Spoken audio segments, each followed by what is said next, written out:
वज़ीर दिफा ख्वाजा आसिफ ने दावा किया है कि इमरान खान की किफ़ालत और सहूलतकारी की जा रही है। सियालकोट में न्यूज़ कॉन्फ्रेंस करते हुए दो टोक अल्फाज में वाज़ेह पैगाम दिया कि वन मैन शो नहीं चलेगा।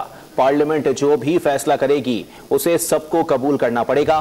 ख्वाजा आसिफ ने मुल्क में अनारकी के जिम्मेदार इमरान खान और उनके सहूलतकारों को करार दिया।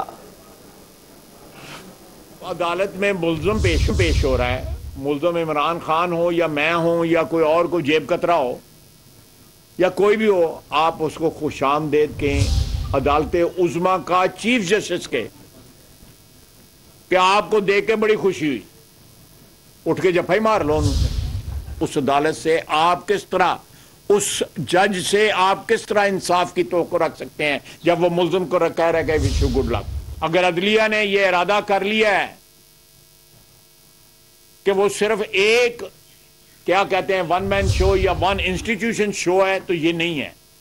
हमने अपने दुश्मन को ये अपॉर्चुनिटी प्रोवाइड की है कि वो हमारा मजाक उड़ाए। जो 75 साल में हमारा दुश्मन जो है इस सरहद के ऊपर आज से यहां से 15 किलोमीटर दूर जो है, 20 किलोमीटर दूर जो है, वो नहीं कर सका, वो इमरान खान और इमरान खान के हवारियों ने किया इस मुल्क के अंदर।